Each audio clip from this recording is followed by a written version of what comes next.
Welcome to the channel. Welcome to Banter in the Box, episode 97.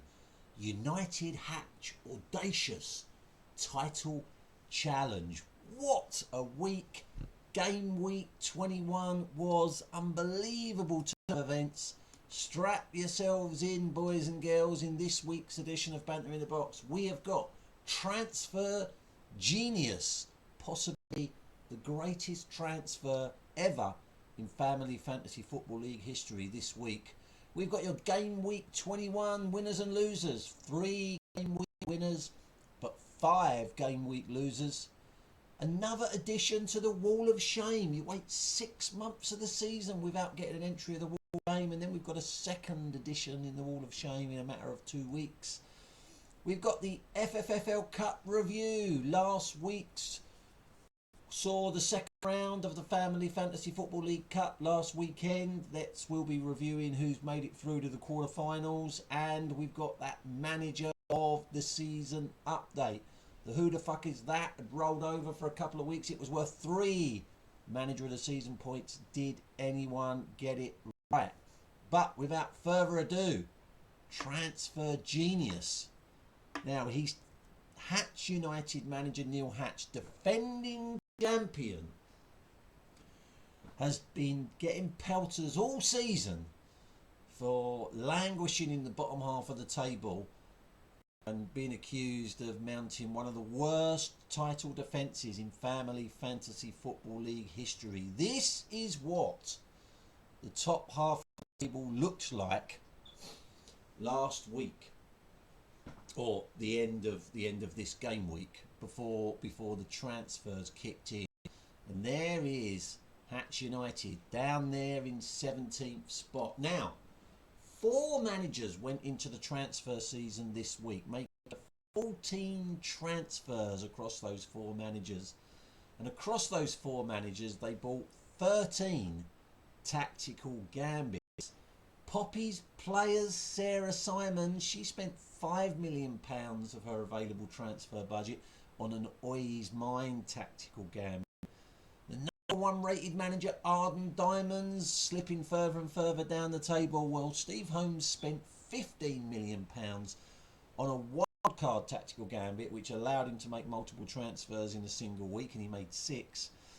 And he spent another £10 million on 2 Oi's Mind tactical gambits. Oi's Mind, as a reminder, allows you to purchase players even though they already belong to another Family Fantasy Football League side. Debut manager on buses, Sarah Goodwin, spent £17 million on tactical gambits. She spent £2 million on a Tommy Turncoat, which allowed her to change her nominated club. Another £5 million on an Oi's Mind tactical gambit, and £10 million on a benefit fraudster. Fraudster tactical gambit for £10 million means that you get the points that the player you transfer in has already scored. That can only be played by managers in the bottom half of the table, so 17th place or below. But Hatch United manager Neil Hatch, 4 times Family Fantasy Football League winner, spent an incredible £37 million of his £91 million available budget on no less than 6 tactical gambits. Neil spent £2 million on a Tommy Turncoat to change his nominated, £5 million on a wildcard tactical gambit so he could make multiple transfers in a single week, and he made 5. He spent £10 million on 2 Oi's Mind tactical gambits so he could bring in 2 players even though they belong to other Family Fantasy Football League sides. And he doubled those 2 Oi's Mind tactical gambits, spending £20 million on 2 benefit fraudsters, which allowed him to bring in the points that those players had already scored. And after all of that, this is what the top of the Family Fantasy Football League table looks like now. From 17th to top in one swoop, Hatch United back on course for a record 5th Family Fantasy Football League title. He does now only have a transfer budget of £54 million. But that is transfer genius from Hatch United manager Neil Hatch, and it's just blown. I mean, it was already fairly close, but it's just blown the Family Fantasy Football League title race wide open, and it also puts Neil in pole position for the manager of the month for February. Well done, my friend, proving that you are a genius at this Family Fantasy Football League malarkey, and a lesson to everyone, especially those down in the bottom half of the table. Make use of those tactical gambits and everything could change. Now, your game week 21 winners take a bow. Napoli manager Lee Poulter. Lee climbed a place to 24th in the table, which doesn't sound much, but it's the highest that Lee has been since way back on game week 16. Take a bow, obviously, Hatch United manager Neil Hatch, the biggest climbers this week, jumping 16 places to the top of the Family Fantasy Football League. And for the defending champion, that's a season high, the first time he's been top of the table this season. But the biggest game week 21 winner, I mentioned her earlier, take a bow, debut manager on the buses, Sarah Goodwin, jumped 7 places to 15th into the top half of the table with a personal highest weekly total of 70 points. That was enough to give Sarah her first weekly win of the season, and in this, her debut season, 15th is the highest that Sarah has ever been. 1 manager of the season point to those 3. In contrast, hide your head in shame, the game week 21 losers, where they had them, 1 manager of the season point lost. Hide your head in shame. Sweet Foden Lion FC manager Tyler Bound dropped 1 place to 10th. You have to go back to game week 2 for the last time Tyler was as low as 10th in the table. Hide your head in shame. H Abs FC manager fell 2 places down to 16th. And in this H's debut season, you have to go back to game week 2 for the last time H was as low as 16th in the table, and he's never been lower. Hide your head in shame again. No happy endings manager Di Maloney fell another place down to 21st. You have to go back to the 25th of March last year for the last time Di was as low as 21st in the table. Hide your head in shame. Better than the Diamonds, James Holmes. He is still just better than the Diamonds, but James fell 3 points this week down to 8th. It's over a year, the 14th of January last year, 2022, was the last time James was as low as 8th in the table. But the biggest game week 21 loser, hide your head in shame, luck. Where's the K Williams? He stayed 21st with 23rd in the table, which was remarkable because James was the lowest scorers this week, registering a -1. They are your game week 21 losers. Now, Wall of Shame. A couple of weeks ago, we had our first entry on the Wall of Shame. Mops Hoxby's I've Got a Life, getting her sums wrong. And this week, we had another entry on the Wall of Shame, and you can kind of forgive them for getting their sums wrong because it was one of the most complex transfers in FFFL history.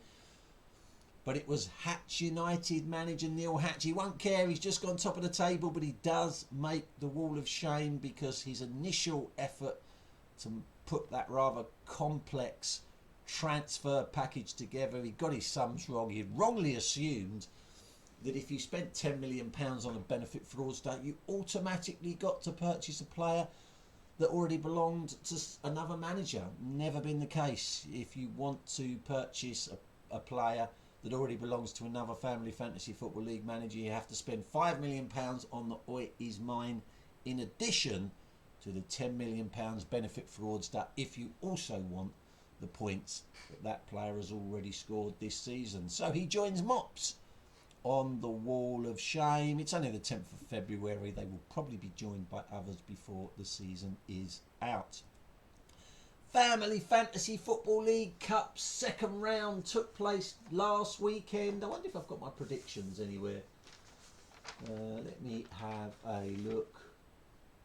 Paper everywhere here. Oh, I have actually. Yeah, let's see how many I got right. Okay, so Creed Bratton Society was taking on Coldplay United, the Mad Hatter. I predicted a very easy win for the Mad Hatter in this one, and I got it right. He absolutely annihilated Coldplay United, 35 points to 1.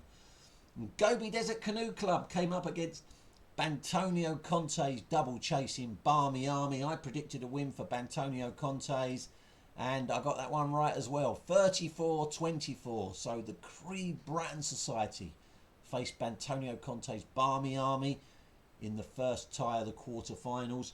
Ostrich Bar Stewards played debut manager Abs FC. I predicted a win for Ostrich Bar Stewards, and I was right with this one. Comfortable victory for Steve Maloney, 25-10. And Poppy's Players came up against Legends 23. A battle of the family members here, and I predicted a win for Legends 23, an upset because they're much lower on the table than Poppy's Players. I predicted a Legends 23 upset, and I got that one right as well, 100% so far, 33-22. Legends 23 going through to play Ostrich Bar Stewards in that quarter-final game. Debut manager On The Buses came up against the number 1 rated manager in the Family Fantasy Football League, Arden Diamonds. I predicted a shock win here for On The Buses, but I didn't think they'd win by that much. 58 points to 16. On The Buses absolutely annihilating Arden Diamonds. And Foxborough Foxes came up against FFFL legend Benny United. I thought Benny United would have too much experience for Foxborough Foxes.